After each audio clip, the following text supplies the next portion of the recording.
What's up, everybody? Welcome back to Mike's Tool Shed, or Mike's dad's garage, rather. I can assure you, I didn't build this workbench. It is way too high. We've got this situation going on right now. That's a bucket. Come at me, OSHA. I'm at my house. You can't do shit. I do kind of feel like somebody's about to yell at me, though. Just the fact that, like, they're feeling the ridges, the rim of the bucket under my feet. I just feel like I'm about to get yelled at for, standing on a bucket. But yeah, when I was growing up, I thought one day I'm gonna grow into this workbench with Pop. I'm gonna be right next to him working on stuff, and it just never happened. It's like 4 foot tall. Like it's kind of high. It's like up, shoulder height. Well, neck height for me, but whatever. Leave your jokes in the comments. I guarantee you, it's not gonna be anything I've never heard. So, uh, I'm on a bucket. I'm gonna build like a platform or something here at some point because this is just this is not working for me. But I wanted to do this video for a while about this little reverse threaded guy right here. This little Milwaukee fuel brushless 3-inch cutoff tool, number 2522-20. And this was a tool sent to me by the Home Depot back in the sponsorship days. And I never got around to doing the video. And honestly, it sat in a box on the shelf because I really wasn't that excited about it. I remember when they released it, and I was like, "What the hell is an M12 cutoff tool going to be capable of? It's probably not going to be right for me. It's not going to work for the things that I do." But I was dead wrong. I was really wrong. This thing's awesome. I can't remember the situation, but the reason it made it into the tool rotation, the van rotation, was a specific thing, and I was like, I wonder if that little cutoff tool can do it. And it did. It nailed it, and it's been on my van ever since. So, and it's got a couple cool features too. But yes, it is reverse threaded. I wrote that right on the guard just so nobody would screw it up. Like I almost did the first couple times I changed the disc. I'd forget. Most grinders aren't reverse threaded, so it would kind of screw you up if you were trying to, loosen it the regular way, and it would, you could break something. So I wrote it right on the guard, so for all to see. So if anybody borrows it and they got to change the disc, they know. So when one of these guys is too much of a little bitch to handle something, and one of these guys is just too big and bulky to fit somewhere, this thing fits in perfect.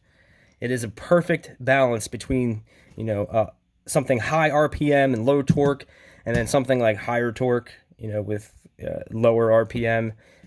This is right in the middle there. I believe it states on here 20,000 RPM right there, which is pretty good for an M12 tool. I was surprised at that. I thought it was going to be a lower speed.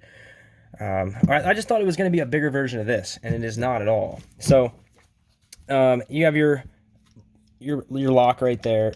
Lock it in, reverse thread, pull the thing off. You can put all kinds of 3-inch attachments on here.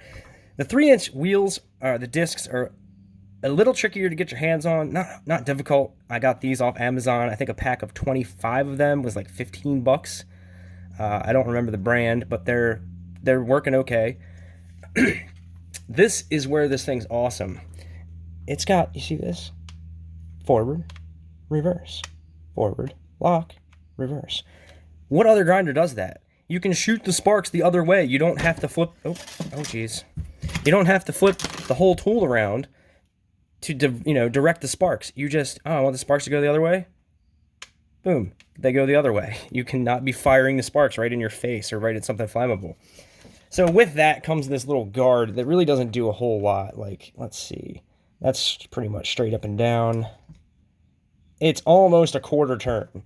No, there's no latch or button for it or anything. It's just detents, and you just kind of move that around. But between that and the forward and reverse, it does awesome. It's not variable speed with the trigger. So as soon as you make contact, it just spins all the way up. And that's forward. And the forward and reverse is just like the drill. Like if you have that muscle memory for doing that, it's just the same way. Kind of wish it was variable speed, but it's not a deal breaker by any means. It's still a nice little tool. It's got LED. I mean, if you're a tool company and you're not putting LEDs on everything, what are you doing? And it just fits in the palm of your hand. Like any tool with a handle, I guess. But it's definitely a lot less bulky than this thing.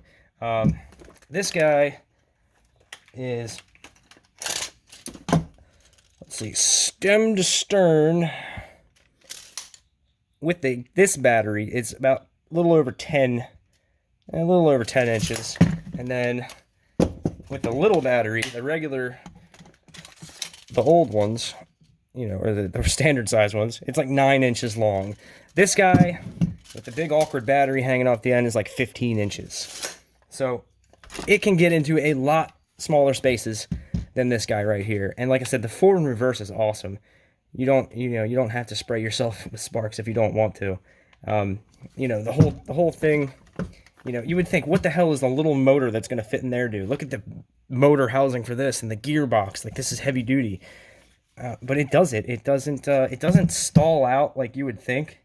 Let's just take this old chainsaw wrench and let's grind something. Let's try to cut it.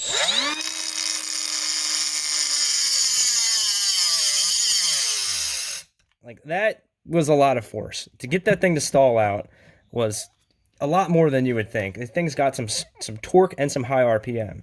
And you want to go the other way? Go the other way. It's awesome. This isn't going to be a real long video. There's not a whole lot to say about this, but it's got the torque, it's got the RPM. Forward reverse, it's badass. You do have, just like any other one, that's your button to lock the little rotor so you can loosen and tighten it. That works great. The only thing that it's a nitpicky, dumb little thing, but if they had a spot for the Allen wrench, just a little cubby or a little thing you could slide it into, a little rubberized thing, that would be great. I generally don't even use tools with these bigger grinders. They're usually just hand tight. You just lock it, yeah, and then you just break it loose, and then you can open it up. And the grinder, since it only goes in one direction, it pretty much just stays snug the whole time you use it. But this one, you really can't pull that off. No, it doesn't want to do it. So you do need the tool. I would like a little tool, you know, storage on there somewhere, but it's not a deal breaker. It's a really, I don't know what size it is, but it's a really common Allen. If you have any of those Allen key sets, you're gonna have that. It does come with one too. It comes with a couple different discs. I can't remember. It comes with a little disc, a little grinding wheel, and the tool, and that's pretty much it. But I was impressed by it. That little guy, that little 12-volt cutoff wheel, actually does a pretty damn good job. The discs aren't, they're not like, you can't really go to Home Depot, I don't think, and buy them. It's typically an air tool cutoff wheel size, the 3-inch. I got a pack of 25 of these, I think, on Amazon for like 15 bucks. They're not the most amazing cutoff wheels, but they do the job. They work. And you get 25 of them, so you can kind of like screw them up and crack them, and it's not a big deal. But that's it. Like, it just fits right in your hand, little guy. And it's way better than this. Well, for certain things, but it's not a reshaped Dremel is what I'm trying to say. So that's it. Felt good to get out here and record a video. I get everybody's emails and stuff. I'm not really good at responding to anything ever. So I'm fine.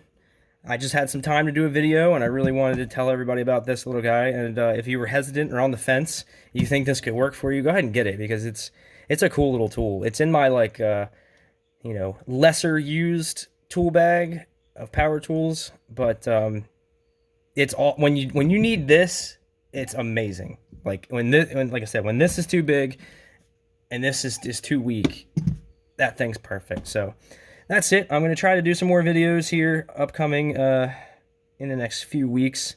Not anywhere near the schedule I used to, but I want to do more videos. So that's it, and thanks for watching.